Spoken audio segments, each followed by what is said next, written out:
Folks, we're back. It's episode 14. I had a little bit of a sadness last episode just because we didn't touch on the fact that it was unlucky number 13.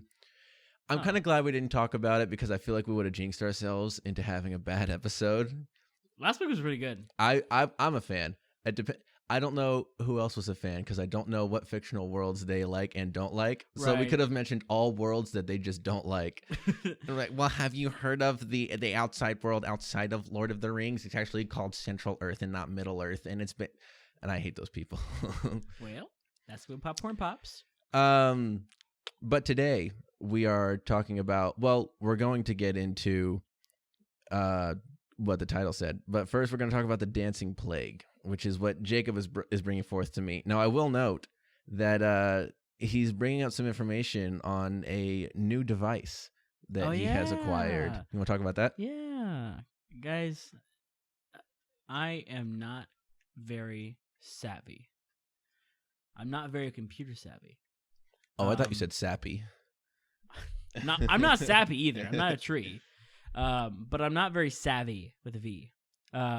Or computer savvy. I've never really owned my own computer. Now, I had something that looked like a computer, and when I went to Northwest, it acted as a computer, but I really just wrote essays on it. It might as well have just been a typewriter. I didn't do anything else on my computer. And I've had an iPad, so that's the thing also. But I've never I've always wanted a MacBook, and I finally got my tax returns in, and yeah. I got my little MacBook, so it's a big boy purchase. A big boy purchase of a laptop. Now I am 2 laptop purchases into my adulthood, studenthood. I don't really know. I'm 2 laptop purchases in. Yeah. So, and I really shouldn't be because my last laptop crapped out way earlier than it should have, and I was really upset about it. Went with Apple. Apple is absolute trash. I'm just kidding. Okay. I don't think it'd be good for your career. Exactly. That's what I was about to say. Apple computers aren't terrible. I have a couple beefs with them. Beef number A is that all of the normal shortcuts that you always learn. Can you go back and say letter A, please? No, I will say beef number A. Beef number A that I have is that all the shortcuts that you learn when you're first learning to type, Control Z, Control V, Control X, Control C, all the things that have control something, those are all incorrect on Apple computers. They have a control button, but it's not the one you have to use. You have to use command, whatever. Here's the thing with that in particular. I don't use those controls. I've only used those controls when someone says, oh, you need to use Control V or whatever. I have never once on my own been like, oh, I know what to do here. I'm going to use Control C. So that does not affect me at all. And it will with beef number B that I have. Because beef number B with Apple computers, especially if you have a mouse plugged in, then you can do this. But if you're on the trackpad, you can't just right click. You have to it's the double or triple tap or whatever, and it's kind of finicky. So right clicking is harder than it should be. So when you want to right click copy, sometimes you accidentally click off what you've already highlighted. So now I got to re-highlight it, where you could do the command, the shortcut, which is Control C, except it's not. Now it's Command C. And if you hit the wrong thing, then it unhighlights everything again. And then my biggest beef, especially because of what I do school-wise, I don't have a profession yet, but with all my engineering classes, you can run the programs and do the stuff that I have to use on an Apple computer. But you always have to download something external to where you can run Windows on your Apple and then be able to download the program and run it through Windows. And it's a huge hassle, and Apple just can't deal with the programs that I have to use. Yeah. That's my biggest beef with it, is just from all of my engineering stuff. Well, mine is the freaking USB ports. Why can't you just have... I mean, they have them on the most modern laptops that they've come out with, but it's like $400 extra for it. So I'm like, okay, I'll buy this $70 external thing to plug a flash drive in. Yeah, they made the laptops really thin and sleek, and everyone was like, oh, it's so thin and sleek, I love it. And then the second they got it, they were like, oh, it's not thick enough to where they designed it with a USB port. $80 adapter, please. Yeah. And that's really annoying. And the thing is also that they decided to take away the headphone jack, right, for all their phones and stuff like that. So all the headphones I have the little charger port for the end, right? Yeah. This doesn't have a charger port on it anywhere. It has Really? the headphone jack, but it doesn't, and it has the lightning cable for the charger but it doesn't have the I don't know what the term is, but it doesn't have that adapter to just plug in my headphones. So I have to get a dongle again. Thanks, Apple. I think that you can. I don't know exactly what computer you got, but I think you can set it up to where it can Bluetooth pair to AirPods. AirPods. And I have AirPods, so So, I'm complaining about nothing. you Thanks, should- Apple. You should be good there. Yeah, I'm just excited. I like nice things, and I don't often get to buy nice things. So Yeah, and I know, especially thanks, since Obama. we when we were young and those were coming out, those are some of the funniest things to me, and they're so stupid looking back on it. Like a picture of a cookie that can't fit in a glass of milk, and it says "Thanks, Obama." Thanks, Obama. When I was young and really didn't understand anything that was happening in the political world, I just thought those were so funny. Yeah. I was like, man, he's really sucking it up out there, isn't he? Yeah, man. But I think, especially what I was saying before, since we started all this podcast stuff, and a little bit before, obviously you have, actually you definitely need an adapter because of the USB mic you have. Yeah. I was already planning on buying one. Yeah. But I didn't think about it until after I had bought it, and I was like, oh wait, this is not going to come with a USB port. Yeah. And I know that the Pro does, but I got a MacBook Air, for anyone was wondering, because you obviously can't see this. So I was like, crap. But, it's... But I know you've wanted something like this for a while, because, like you'll see videos on Twitter and be like, I want to be able to edit something like that. Yeah. Comedy. And obviously it's doable on something like an iPad, but it's... Some of you may have seen, like, the little... Like, I edited, like, a little bit, like a little bit from our podcast, and it took me, like, 8 hours, because, number one, I'm not a very good editor yet. So it took time to kind of learn how to do everything. But I edited on iMovie on an iPad, and it was awful.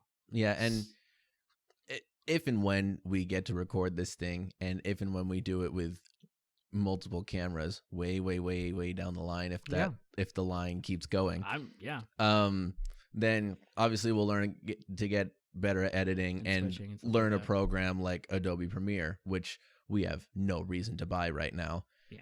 Because the editing is not going to be that important. We're not quick shots and comedy cuts, and I'm not spending my time with that. No, not yet.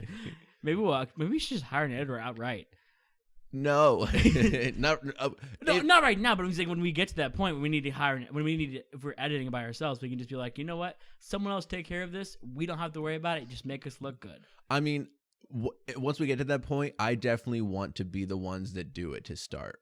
Like, once we get to that point, I don't want to immediately get, again, this is all conjecture. Conjecture. But if we ever got to that point, I wouldn't want to immediately be like, sick, we're here, somebody else do this work. Because I want to be able to do that, and learn how to edit and like put in the way that I envision like a shot being cut for the comedic timing. Like, I want to be able to put that in the way I see it.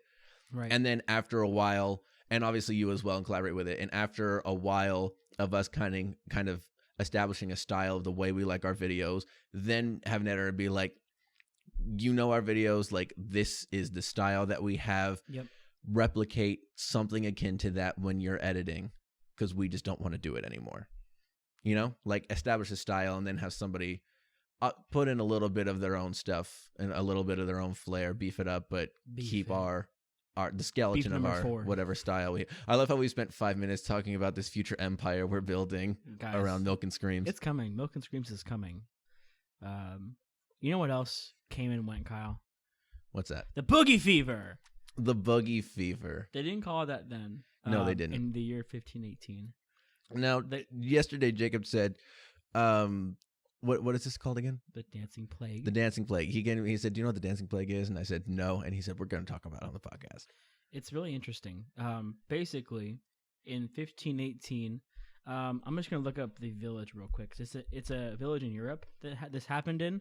And I think this has only happened like twice in history. Let me see. In July 1518, that was like, I think 100 or so years ago. Residents of Excuse me? I thought you wouldn't catch that at all. And I was like, okay, I'm gonna keep going. This is obviously a joke. You didn't laugh at it. Well, I had a different date going on in my head that I thought you were gonna like say was the second time, and I was like, okay, yes, this date I have is 100-something years, and then I realized you hadn't talked about that date yet, so my brain had to do a little backtracking. Anyways, residents of the city of Strasbourg, then part of the Holy Roman Empire. So like in Germany, right? In Flut in Germany. I've been to Germany. People started dancing. They'd never done it before. Well, they had done it before, but nope, first time in history the dance was ever recorded. But it wasn't like they were just like really happy. It was uncontrollable. And this is not. A lot of people have like speculated that this is kind of like a fake thing. That like it's like, oh, it's just urban legend, but it's actually really well documented, like in like history books and stuff like that, of that time. So around 400 people got caught up in this hysteria, and all just started violently dancing for like weeks on end. Some people died from exhaustion. From just dancing? From dancing, because they couldn't stop. Cutting a rug. Just boogieing. Just like straight up. Man, there have been 4 ads that have popped up on this computer since I opened this document. Man, you just got this computer and already you've downloaded a virus. It was a virus for like ad for a car. It just popped up. Hey, car. I hope you're reading this, but car. So dumb. So okay, they're uncontrollably dancing. Was there some kind of catalyst to the dancing? So some people are saying, let me just read this. The hysteria kicked off when a woman known as Frau Treufe stepped into the street and began to silently twist, twirl, and shake. This would be such a cool movie, like a horror movie. It would be a cool silent film. Yeah. She kept up her solo dance-a-thon for nearly a week, and before long, some 36 other Strasbourgeois had joined in. By August, the dancing epidemic had claimed nearly as 400 victims with no explanation for the phenomenon. Hiccup. Local physicians blamed it on hot blood. It suggested the afflicted simply gyrate the fever away. A stage was constructed and professional dancers were brought in. The town even hired a band to provide backing music, but it wasn't long before the marathon started to take its toll. Many dancers collapsed from sheer exhaustion. Some even died from strokes and heart attacks. The strange episode didn't end until September, when the dancers were whisked away to a mountaintop shrine to pray for absolution. Okay, so sometime in August, you said, is when it started. July. Some woman goes out in the street, starts silently dancing, and then people just kind of started joining in. It's so funny, like just silently dancing. There's no music. Everyone's just like buying milk and stuff. Well, and she's just just twirling, just vibing. The verbs that you use, like twisting and gyrating, like some woman goes out there, puts in her AirPods of 1518, and puts on Beatles, Twist and Shout, and starts silently dancing, like one of those. Aren't those just called silent dances? What are those called when everybody has their own music on in their headphones? I don't know. I forget what those are called. I think they're called silent dances. Sure. But she's out there dancing to nothing. Just twisting, moving, grooving. Maybe her foot moves a little bit. Maybe she starts tapping her heel. And then other people just kind of joined in on the street. And then everyone was like, let's bring in pros. A lot of people think now that they've kind of studied this, it was basically hysteria, like mass hysteria. And some people think it could have something to do with cults. So like, I'm more leaning towards the mass hysteria theory just because it doesn't take a lot for people to start freaking out, especially in that time when there's a huge famine going on actually in that area. So it could have caused people to just kind of go crazy and just start jigging. Do you think it could have had anything to do with accidentally being on drugs of some sort or inebriated in some sense? That would be interesting. Because I know some studies about the Salem witch trial, like some scientists have kind of come under this conclusion that it all happened because there was this certain plant, weed or whatever, that was only growing there and people would consume it and get high. Wow. And then they started assuming people to be witches. And then the people that were, I'm not a witch, were the people that weren't partaking of this particular crop.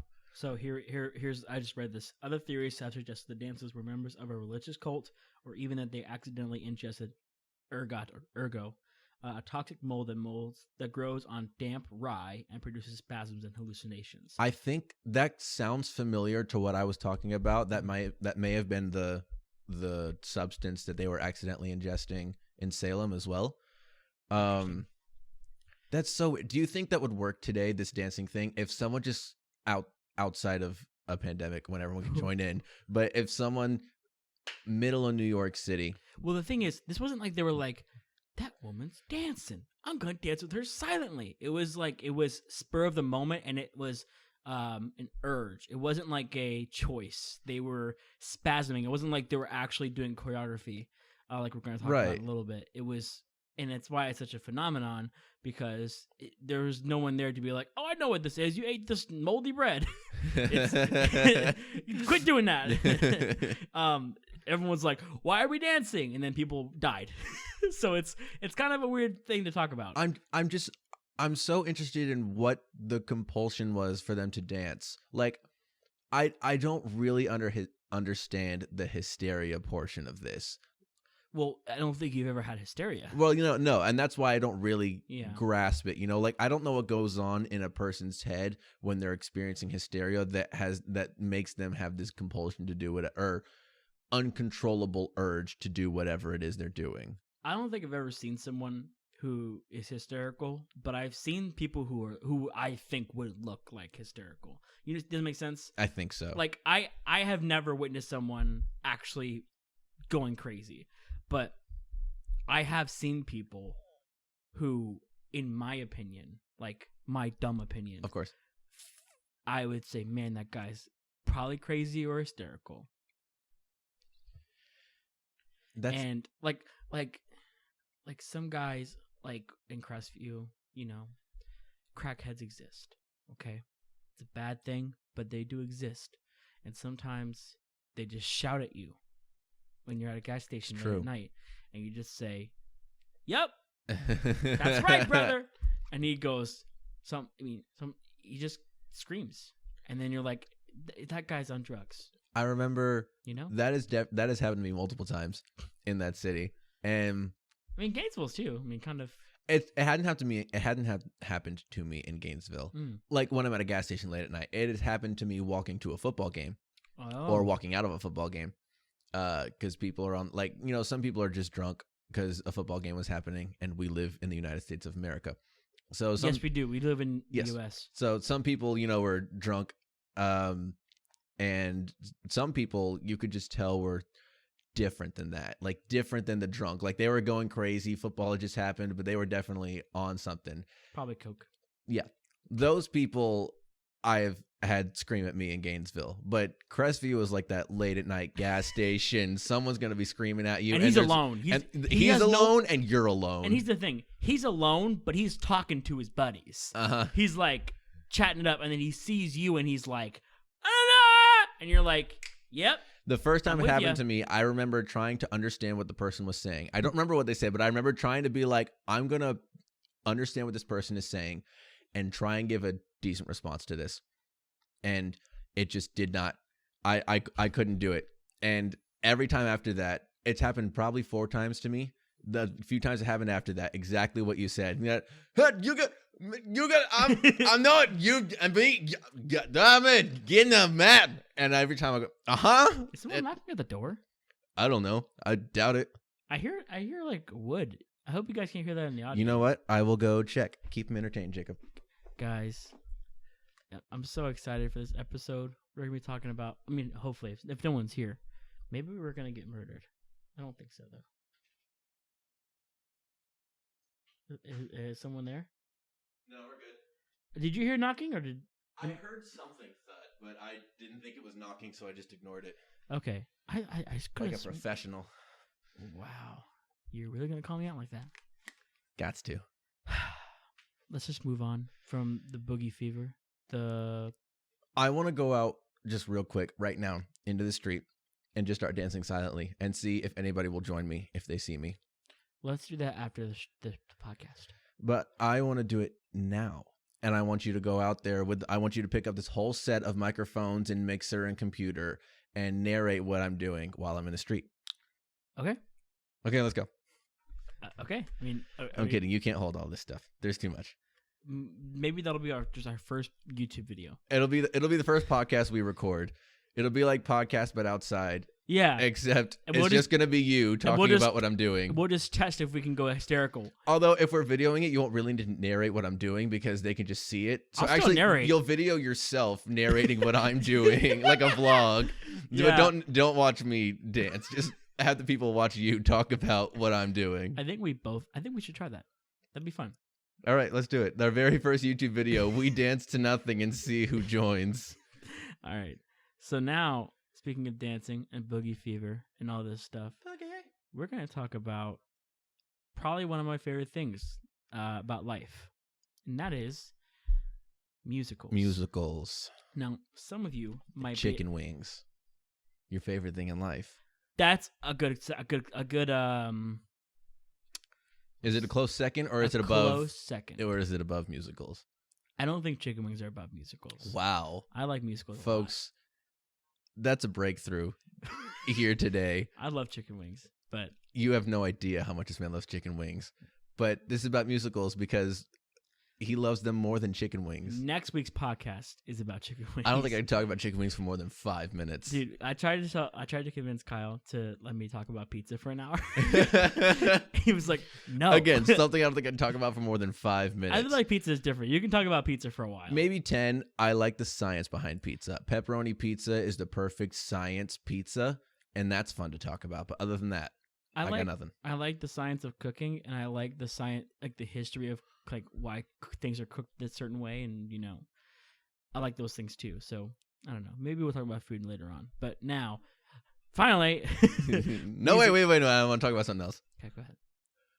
Musicals. That's what I want to talk about. Oh, I know we weren't gonna get there, so I just figured I should bring it home. Well, Kyle, I'm glad you thought of that because I actually want to talk about musicals too. Oh, awesome! Very cool. I'm glad we're on the same page. Yeah. You know what? We should do a podcast together. So musicals, yeah. I really like them. It's squeaky. Sorry, yeah. This new Tervis I have, the lid is just very squeaky. It was $8, so. Hey, don't call it Tervis. Why not?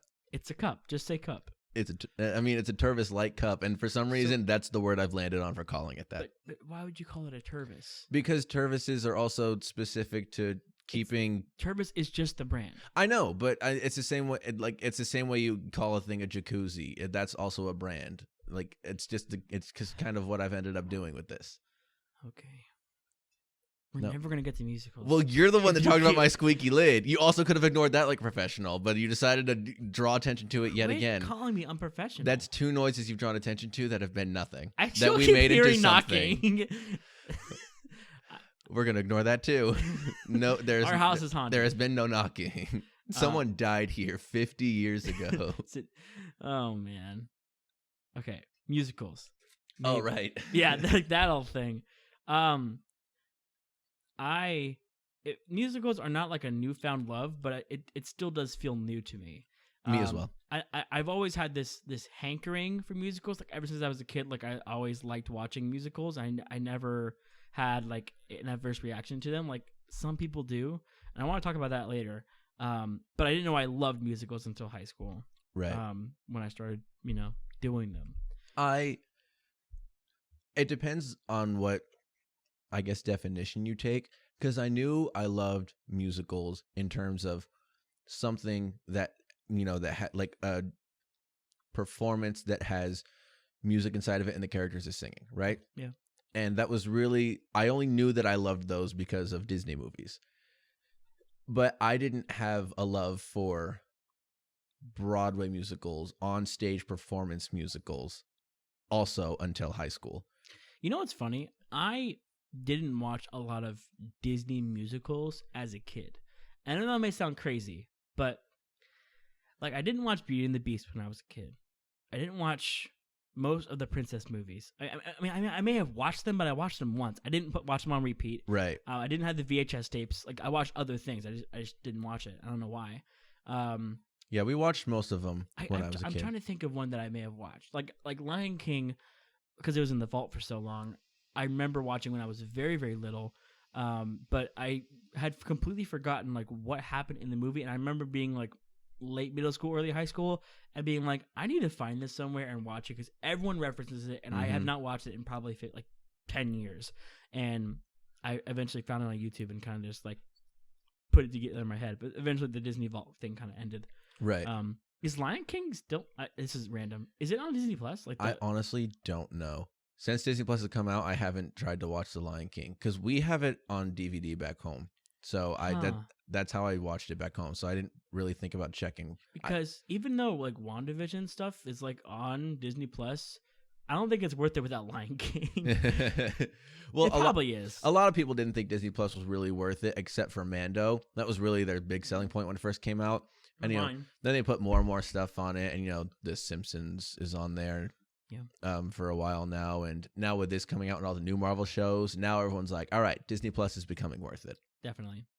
But back to musicals, right? So, do you have a favorite musical? I was afraid this question was going to come up. I knew you were. When I get asked favorite questions, or when I ask other people, I'm always adamant about you have to have an answer. Pick a favorite. At some point in your life, just kind of decide on one. Even if you might think, well, some days the other one is your favorite, just pick one to be your answer. But I haven't done that with musicals, which makes me feel kind of like a hypocrite. It could be a movie musical or like a Disney thing if you want. See, now, if it were a Disney thing, then that's pretty easy for me. It's always been Lion King for me, which I know is a lot of people's favorites, but it's just so good. And the musical's really good too. The music is fantastic. I know that I have a favorite person in charge of musicals, which is Alan Menken. Yeah. Alan Menken's a freaking legend. Man has written the music for 8 Disney musicals. And here they are. I'm going to try and write them off the top of my head. Hercules, Hunchback of Notre Dame, Tangled, Beauty and the Beast, Little Mermaid, Aladdin, Enchanted, and there is another Disney one that he did. Did you say Pocahontas? I did not. That is the other one. Yeah. It's Pocahontas. I was going to say Mulan, but I think it's like one of the few that he didn't write. Yeah, he didn't write it. It's Pocahontas. That's the 8th one. And then obviously he wrote the one that I assume is your favorite. What? If Little Shop of Horrors. Little Shop. Yeah. And he wrote that too. That has always been, not always, but like it's for a long time been my favorite. I think it's just so classic, innovative for its time. It's a really old story. I really love Little Shop. It's the perfect theme. It's quirky. It's weird. It's got bits of little horror in it. It's not like deep or like you have to understand anything. And there are musicals that do those things better than Little Shop. I mean, it is. But the music's great. It's fairly deep, I would say. It's deep, but like it's not hard to digest. It's not like you have to make a decision as an audience. It's like you watch somebody, you watch Seymour, who's like this, orphan who's like, dejected by society, and he's sad at the beginning, and he wants a girlfriend, and Audrey's this beautiful girl with a weird voice, and, he's like, woe is me, and then he finds this random plant, because he's apparently an apprentice to like this florist, botanist shop owner, right? And it's like this really crappy flower shop, and he buys this plant from this Chinese man, and all of a sudden,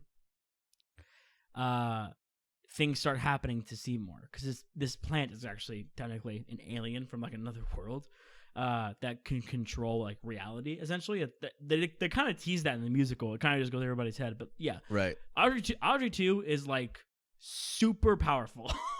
But anyways, you basically, long story short, the plant eats humans, right?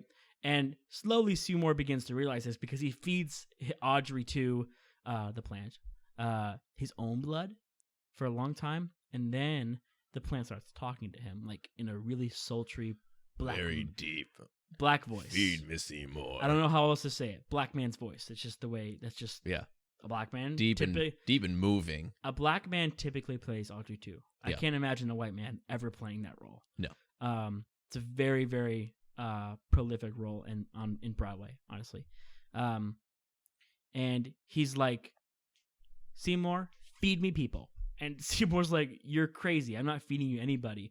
And slowly he begins playing with Seymour's morals, right? And he's like, you know, that dentist is messing with your girl. And I know that sounds like a weird thing to say, too. That's a very weird sentence. That dentist. Man, screw that dentist. They have an entire song in there about being a dentist. Uh-huh. Like, that's not right. But now, it works somehow. And now I'm going to pivot. I was talking about Little Shop for way too long. Little Shop's great. If you haven't listened to it, listen to it. I'm going to pivot because that's some people's problems with musicals. It's like, why write songs about something pointless?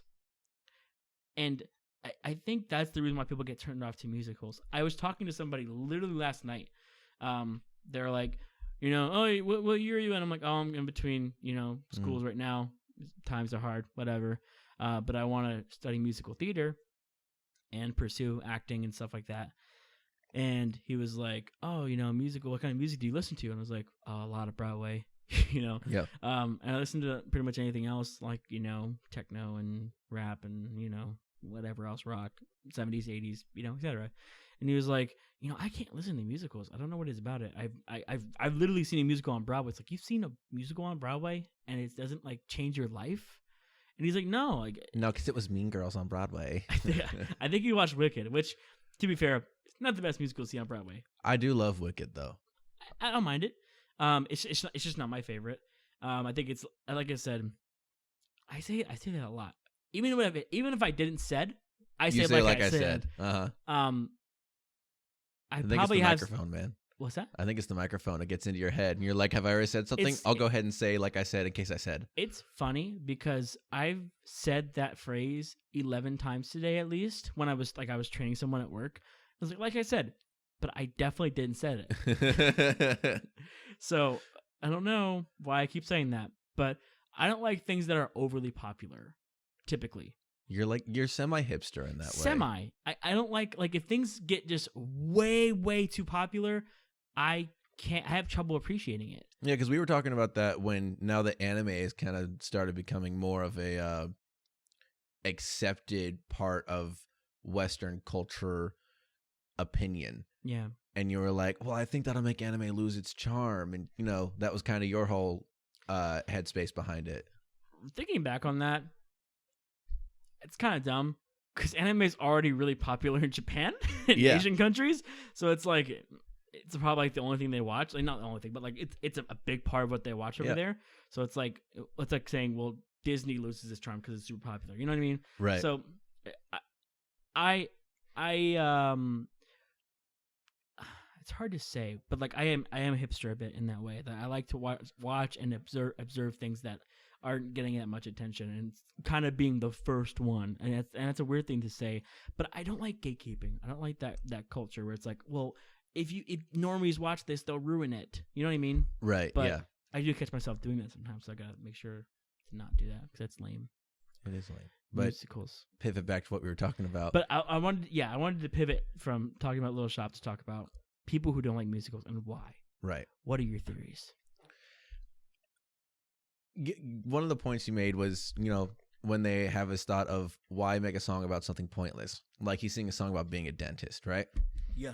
And they're, well, why make a song about something so pointless? Why not? Because like you said, a lot of the musicals, at least in our opinions, that are pretty good, are ones that do have songs that are just kind of off the cuff. Yeah. And almost a weird thing to write a song about. And that's what makes the song so unique. Like a lot of musicals, like Wicked, for instance, there aren't a lot of really any songs in Wicked where they sing a song of whatever's happening to them and you're like, they could have done without a song there. Or you think, that's a weird thing to make a song about. Because their songs are typically like, you know, I want songs. Yeah, you and I are these students at this school that kind of clash, and we're gonna have a song about that. I'm gonna have a song about making you more popular than you were. You know. So like, there are people that, you know, when they're talking about why musicals are the way they are, they say like musicals are like when talking can no longer convey that emotion. Right. That's when you start singing, and singing can convey different emotions than just talking.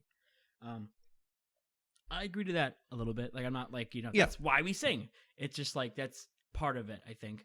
I think a musical that does that beautifully is Hunchback. Oh, for sure. Hunchback has some of the best written music of any musical I've ever heard in my life. And it was pretty much all off Broadway, right? Oh, it was all off Broadway, yeah. Yeah. They had like some, what is it called? When people go on strike, union issues, with the show, and it just never made it on Broadway, which is a shame. I don't think it would be like ultra popular. I just think it should be on Broadway. Right. I mean, it's one of the most overlooked Disney movies as well. Yeah. Because the music inside of the Disney movie is really good as well. Obviously, you watched the video before. Jason Alexander in that movie is kind of what makes it not a wash, but worse than it could have been. Yeah. It's still a great movie. It has a bunch of tonal issues and stuff like that because Disney was in a weird spot because they had just come off of like making these incredible movies, and they're like, okay, now we're gonna do a really big story. We want to get an Oscar, but we still gotta sell it to kids. So gargoyles. And yeah, the story of Hunchback is old, and it's really interesting. But let's not get into that either, because Hunchback is probably like my second favorite musical. Really good. It's funny. Although I love Little Shop, I've never done Little Shop. Right. Probably one of my favorite, one of my dream roles would be to play or in The Dentist, or even Seymour. But I think you would suit The Dentist more. Definitely. That'd be like one of my dream roles. But as far as like my favorite musical or play that I've ever done, Hunchback is definitely 100%. Yeah. And I watched Hunchback obviously when you were in it, and it was so incredible. And I forget the man's name who played Quasimodo. His name is Michael. He was just on Facebook. It's not Michael Strahan. It's Michael. Oh, what's his name? Yeah, Michael Strahan is a football player. Yeah, he definitely is. With the gap in his teeth. That's on Good Morning America or whatever show he's on now. That is not Quasimodo. That is not the man who played Quasimodo. But when he finds the name, the man who played Quasimodo in their performance at Northwest was so incredible. Yeah, man. And so talented. It was such Michael McCoy. McCoy, that's it. It was such a good show to watch. Dude, Michael, if you're listening to this, dude. I swear, every episode, hey, you person, if you're listening to this. Dude, if you're listening to this, you're a king. Great. Incredible performance. And Hunchback itself as a musical is written so well, and the music is so incredible. I actually recently watched a clip from the musical that we did when he was singing Made of Stone, the really good song, Yeah. And I got chills. So good. He's just incredible. But that show is like, it's like whenever you're performing like that on stage and you're really giving it your all, it's like magic. And I feel like some people can equate this to sports as well. Like, maybe not in such a, for lack of a better word, girly word like magic, or right. like, it's spiritual. It's like instinctual, and it feels so good when you're playing a sport right, or doing, or like, competing right, or making art right. It's awesome in the sense of the word. It's not like so radical in the sense of the word that it literally strikes awe in a person. Exactly. It's that definition of awesome. Yeah. It changes you, and I think where musicals kind of separate from other teams or like other groups of people, I think singing with people specifically makes you have a different bond. Oh, for sure. For sure. And scientists have actually studied this particular phenomena. Yeah. People singing together in ensembles and stuff like that. Those people will like be bonded together for life. And there are people who obviously I've sang with in college and in high school that I still talk to this day. Music itself is just such a strong. It's not an object. It's just a strong thing, because it's not a concept either. I'm not sure what to call it. It's just such a strong part of life. Like, no one plays basketball at a plant to make it grow better, but they play music at plants to make it grow better. Yeah. It's a force, and it's innate in us. You know what's funny? It's innate in 0 other animals. 0. I mean, I would disagree there because, there are like songbirds, for instance, that communicate through whatever their version of song is. Right. Okay. But hear me out, right? We perceive that as songs, them singing, because we are so used to, and we try to emulate the sounds of birds singing hundreds of years ago, right? With sonatas and stuff like that. But they are literally just speaking. They're not thinking of a note and, placing it and everything like that.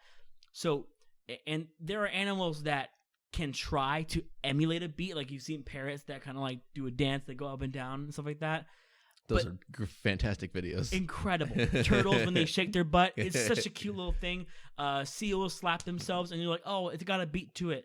But they don't keep a beat. They can't. The animals are almost all of them are capable. Humans are the only ones who perceive that, who can see a seal slapping its blubber and go, oh wait, I can make a 6 beat off of that, and match it with Kanye West's Gold Digger. Like, yeah, that'd be a good mix up. So like that makes us, if anything, of all the things like the humans are, that makes us special. Music, and it doesn't bum me out, but like it really, I feel bad for people who don't either have a strong appreciation and love for music, or like who can't, like, are tone deaf. Like my mom is really tone deaf. Like she can't like sing along to stuff on the radio. Right. She sings along to the radio. I don't feel bad for the people that are tone deaf necessarily. Well, yeah. Depending on the person. Like my little brother, for instance. Can't sing to save his life. Love you, Aaron. Also, he did just start recently listening to the podcast. So once he gets up to this episode, Aaron, you're a trash singer, and you know that. I think this is the second time we've mentioned that you're a trash singer. Yeah, sorry about it. But like when he sings along to stuff, I mean, he loves singing along to stuff. Like we'll sing. We used to do this bit all the time. Do you remember the Into the Woods movie? Yeah. There's a song called Agony. I love Agony.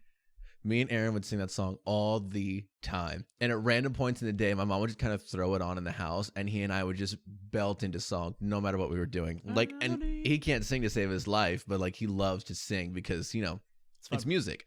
But I do feel bad for the people that, and I haven't met many, that just really don't have an appreciation for really any type of music. I do feel bad for those people. And I do feel bad for the people that don't have an appreciation for musicals either. Disney, Broadway, what have you, because there's so much love poured into musicals and hard work, the music behind them, and the lyrics that are put forth, and obviously when you're watching it, the choreography and the blocking, and if it's not something like Hamilton or Les Mis, the dialogue in between the songs, and the lighting, the set design, like these things, like the creativity that's required for that is so immense. And that's why, like, I think of musicals as being something innately special and something so different. So when someone last night is like, I don't like musicals, I don't like, I'm like, how can you not like watch Wicked and like see this beautiful set and people just like sing their hearts out to you, like, and they've done it 8 other times this week. Like, how can you not just be in awe of that? Like when I told him I hadn't seen anything on Broadway, he was like, what? You love musicals, but you haven't seen anything on Broadway. It's like, yeah, I don't have $500 to go buy a ticket. And that's all of that is something that's been shifting over the past 5 years. Obviously, thanks to Hamilton, right? Because I can for sure say for myself that when I was growing up, if I did know a person, if I did have a friend my age or somewhere in that range that was a fan of musicals at a little age, 7, 8, 9, 10, 11, I didn't know that they were. I don't believe that I knew anybody that knew any or was a fan of any musicals. And now, with Hamilton, with it being as huge of a phenomenon as it is, there are so many little kids that love Hamilton. Right. And most likely because of that have gotten their parents to show them other musicals and have fallen in love with different musicals and have just fallen in love with that whole category in general. Yeah. So Hamilton was this big catalyst for a lot of people of a lot of different age groups it made them experience what can happen on Broadway and think, this is what I've been missing out on. Yeah. Because this is incredible, and there are other shows just as incredible, if not more so, depending on your taste. It's a very unique art form. And it's a collaborative art form. It takes people from all different types of like cultures, backgrounds, and like lifestyles. Like you can have people who are just like who are in Hunchback of Notre Dame and who are like, you know, like religious people who like can enjoy that show and see like, you know, who love France, people who love good music, people who love a good story, people who love, you know, entertaining, you know, singing, people who love dancing, like, and you can see all those people in one audience and entertain them thoroughly. You know, and you can you know, have people go to the SpongeBob SquarePants musical and have people who go to Once on This Island. They're like next door to each other, basically. Right. And they're all using the same art form to tell vastly different stories. Yeah. Musicals are awesome, dude. Incredible. And we were talking about theories about people who don't like musicals. There certainly was a stigma, and I'm sure still is for some people, of the genre of musical theater being for non-straight people. Yeah. And so, you know, even when we were growing up, you know, like that was still, America was moving into a very progressive state, but it wasn't where it is right now. No. And so when you said musical theater, that was like, you know, that's for not straight people. I'm not going to listen to a musical, for I am straight. And, you know, that even, like that whole stigma in general, when, I forget what year it was, when Neil Patrick Harris was hosting the Tonys and he had that whole opening song that it's not just for gays anymore. Right. Like that was the entire song that opened up the Tonys. So, I mean, I think some people still carry that subconsciously or not with them, that, you know, that's for people who don't identify as straight. And, you know, if they like that, then that would take something away from them, I guess. I don't really know. It boggles my mind that people still have those kinds of stigmas and like about someone's sexuality dictating what kind of music you like. Right. Like, if you enjoy Little Shop of Horrors, that doesn't make you gay. No. That doesn't make you like buttholes. All right. You know what I mean? Like, and who cares if you like buttholes? Like, you know what I mean? It's not important. If you don't like it because of other reasons, cool. But don't like it because you think it makes you gay. Like, what's something else? I'm bad with picking examples, especially for this topic. Like, what's something else people say, like, you know, makes you gay? Driving a Ford. Ballet. Ballet. Dancing. What the heck? I can understand if you're shy, you don't want to dance. That makes sense, yeah, right? Stage fright is a completely different beast. Well, I mean, like, not even just stage fright, but just dancing in public, like around people, like right, going to a club or whatever. Mm-hmm. Some people don't want to dance because because they're shy, or they don't want to, like, you know, mess up. Like, you know, and if they're a bad dancer, you know, they don't want to be judged for it. Some people are just like, dancing is gay. Hey, not isn't. You're wrong. Not isn't. Dancing's fun. Not isn't. Beef number 5. Beef number 5. Not isn't. Is that what you're saying? Beef letter 5. No, I was beef number A. Beef number A. Beef number F. Beef number F. Yeah. So, musicals. I don't. If I were going to pick a favorite, it's so difficult. I might pick In the Heights. Which, really good. If you're unaware, I assume if you know what Hamilton is, you know who Lin-Manuel Miranda is. If you're unaware, he wrote a different musical called In the Heights that won Best Musical in 2009. Also, kind of same vein as Hamilton in terms of that it's got music and rap. It's more music than rap. It's a more music to rap ratio than Hamilton is, but it's still got rap in there. A lot of music, and it's like 50 to 60% Spanish, or I would say maybe 40% Spanish. It's hard to say, but a lot of Spanish and a lot of English, and it's not a full musical like Hamilton is. There's dialogue, and there's... Well, I think it's something important that you're leaving out is it's about this neighborhood in New York City that's dominated particularly by Caribbean island. Yeah, Puerto Ricans and Dominican Republic mostly. All those kinds of ethnicities down there, up there rather. And it tackles it's based off of a novel or a something. It's based off a novel or a biography of some sorts about a guy who moves there and is trying just to scrape by. And it's a really touching story. But like I said, if you read a book about that, it's like, oh, interesting. Like there's an author out there who can articulate a story like that and make you feel certain emotions. I think there are people who can read books like that and be enamored. And I'm not one of those people. I'm much more of a visual person and an audio person, but I understand that sentiment.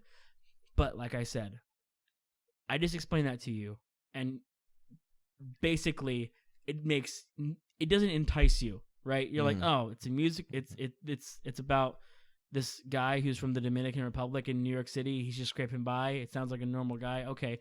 But then the music and the music itself tells you stories about other characters that have little nuances around him. The way the music progresses, it's like, oh, and one of my favorite things about musicals is motifs. When a song later in the musical uses the same musical riff or the same melody, the same motif as a song that came beforehand, inside of the song, that is one of my favorite things of all time in musicals. So here's the thing, right? So motifs have been around for a really, really, really, really long time, and they exist in all kinds of art.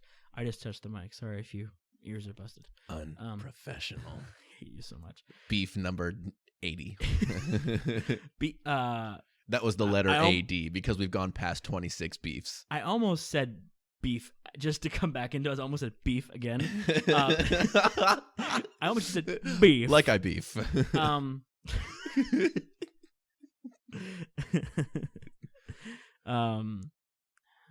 Motifs have existed for a long time. In architecture, right? A lot of people don't think of architecture as like an art form anymore because it's kind of like, right. Especially not in America. People's job is just to architect things. Yeah. Just build me a building and I will be inside of it later. But before the written novel, that's what the novel was. It was on a wall, on a building, in a church. Yeah. And a lot of people are like, well, why is so much of that religious? It's just because that's who had the money to pay for things. So they would, make art and sculpt things. The novel technically killed the architecture movement. So when people started writing stuff down and actually were able to print it for for people far and wide, that kind of killed the need for carving intricate little things. And then one man, Victor Hugo, Hunchback. But to continue on with that, right? That line of thought. So motifs, obviously, there's a word for it in written language that I can't think of. Like repeated phrases throughout a book, or like symbolism throughout a book, right? That all exists inside novels and parallelism. Parallelism, sure. The same thing exists in musicals. So it's kind of like how you perceive things. If you're specifically like an audio, learner. Is that what it's called? Audio? Yeah, audio learning and visual learning, and the hands-on one that I always forget. Kinesthetic. Thank you. I think of audio. I think of visual learning as like, okay, seeing the architecture. I think reading kind of has a visual thing to it, but I think it's also about your mind too. Yes, if reading, you can really get something from reading if you have a vivid imagination along the way.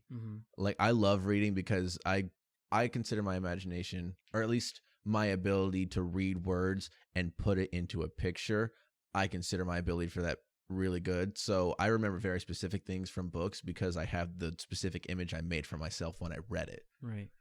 But the thing is, with musicals, is that same symbolism exists, but in the music. So it's for people who, understand music and understand, how things are written in music. It's like almost like another language. It's like saying, it's like telling someone a joke in a different language. I mean, oh, I get it. I'm on the inside now. One of the cooler things that I've witnessed that in is, so you also performed in Footloose. I did. And you hadn't seen the movie Footloose until about a week ago when we watched it. And it's funny. so Yeah, go on. that's something that I found really interesting musical wise, because there's a point in the movie where it's later on, and they have a musical box that's playing on top of the car, and it's playing the tune to Almost Paradise, which is actually fully fleshed out in song form in the musical on stage. But in the movie, it's just a musical box that's going dum, dum, da, da, dum, da, da, da, dum, da, da, dum, with no words or anything. It's just a cute little tune. And then you saw that and you were like, oh, it's playing Almost Paradise.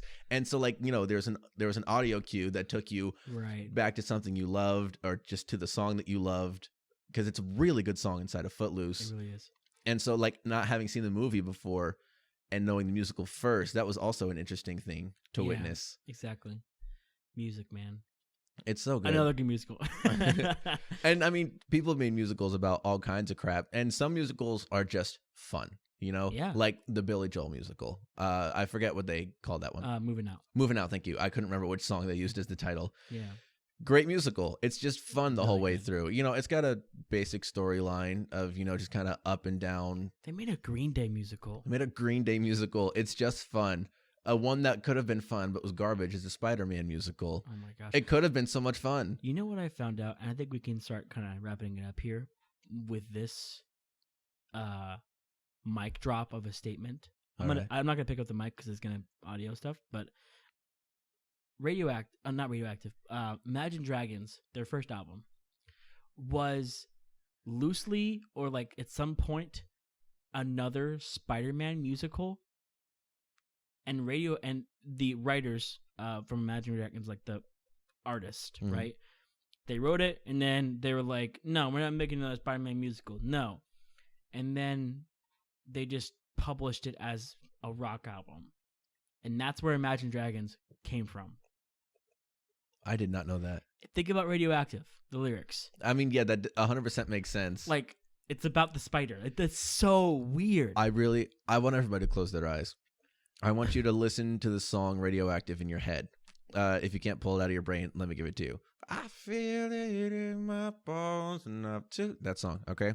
Now look at it. Look at a stage, right? Imagine, you know what? Actually, imagine kind of a sewer setup, right?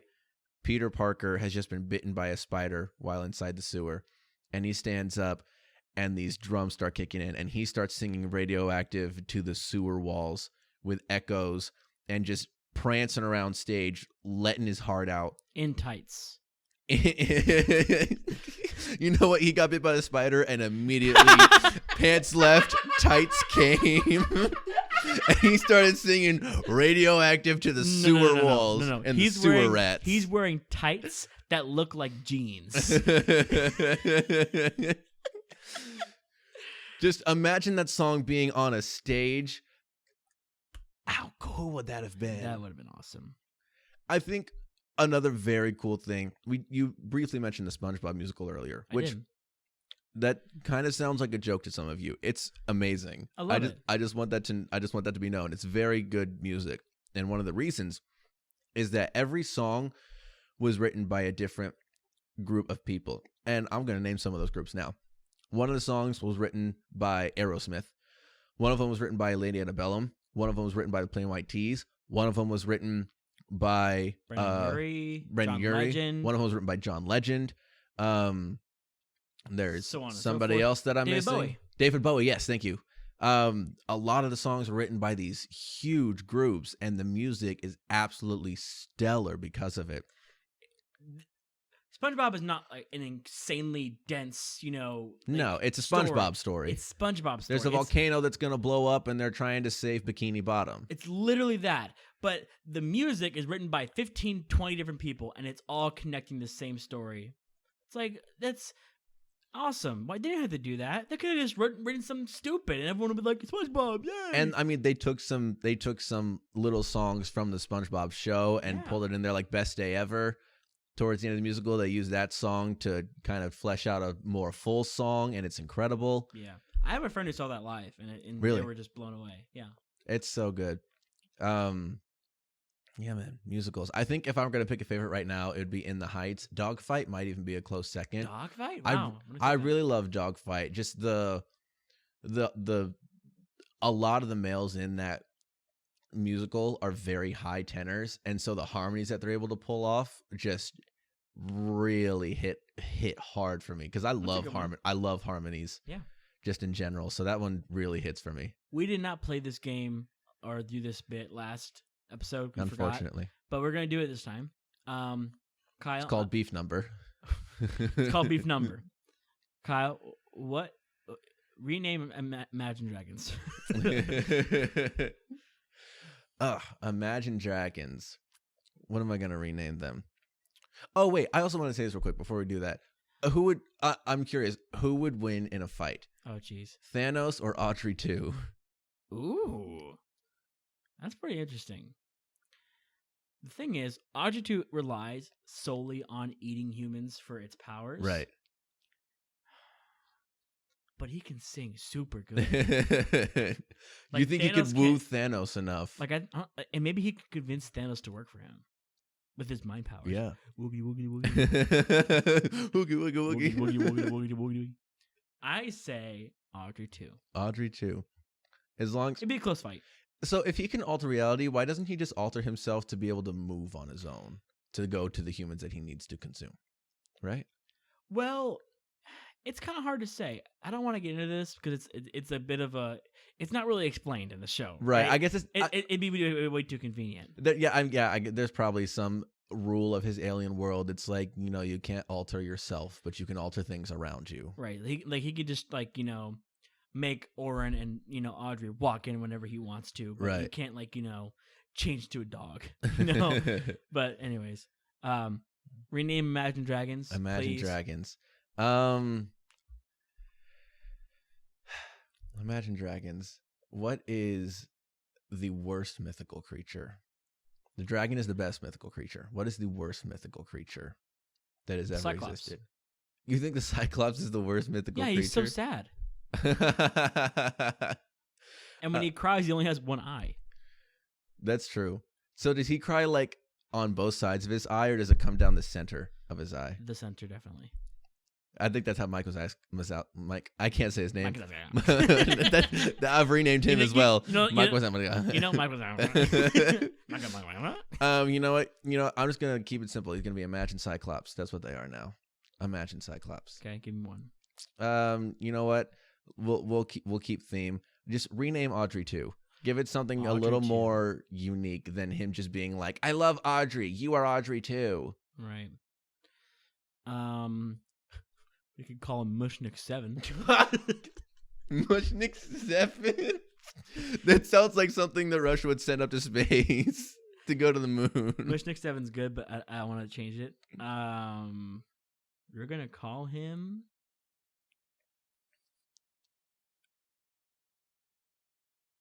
I'm waiting. Sasuke. Sasuke. Dude, imagine how epic Audrey 2 would be if he had this super awesome anime voice. The only thing he knows is substitution jutsu. Seymour, feed me all substitution. Feed me Seymour. All of my toe. What if an anime girl? No, I can't do it. You were trying to go for it. I was about to. But I also decided against it. I'd really rather. How would that song go instead of "Feed me Seymour"? It would sound like this, old hyper pop, all Korean. Seymour's like, "What are you saying?" Feed me Seymour. Oh my gosh! All right. I hope none of that was insensitive. I don't think so. We're just having fun. We're just milking and screaming. We're just milking and screaming. Kyle, rename this show. This show? Yeah. All right.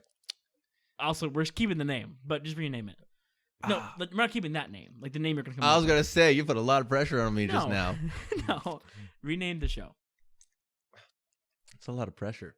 The first week, we were good at this. And since then, you have been good at this, and I have been bad at this. So, okay. I don't want to end this with a rename. Well, then I'm going to let everybody down. We'll come back to me then.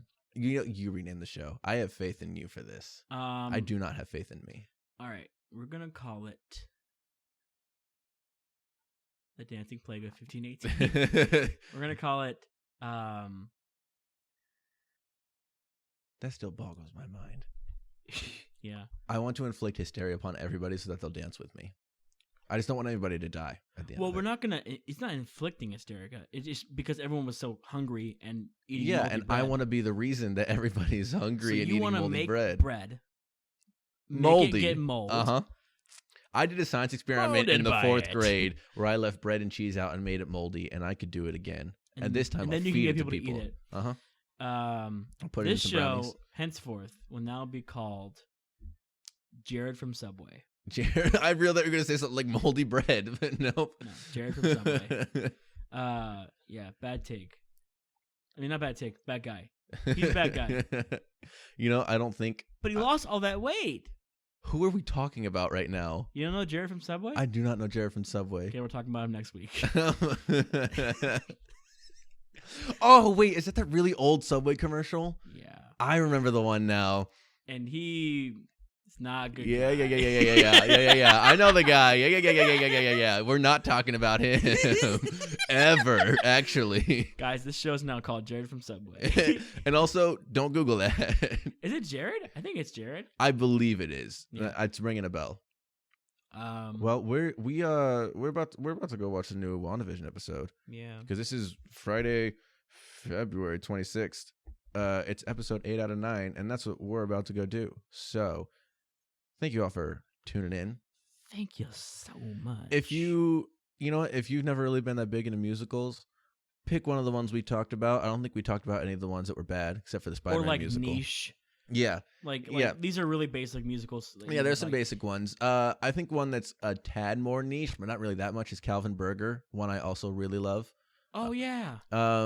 So, just pick a musical that we talked about, give it a listen, see what you think, because we highly recommend them. And like we said, music is so important in general, and especially in both of our lives. And a lot of the musicals we talked about have been pretty pivotal in our lives, I would say. 100%. For me, I know we didn't talk about it much, but we got into musicals in high school, and for me, it was because of Hamilton that I found more. Hamilton didn't become my favorite, but it was because of that and because of the people that I wanted to impress in high school that I got into musical theater. Yep. So give the musical a listen, see what you think, and then hit us up for some other ones, and we can, just tell you what ones we think you should listen to, what ones hit us the hardest, what ones have the biggest impact on our lives, the deepest ones, the most fun music, the best music, the best lyrics, the best story. There's a lot of them out there. For sure. Thank you guys for letting us talk to you. We will see y'all next week. Bye-bye. Later, skater.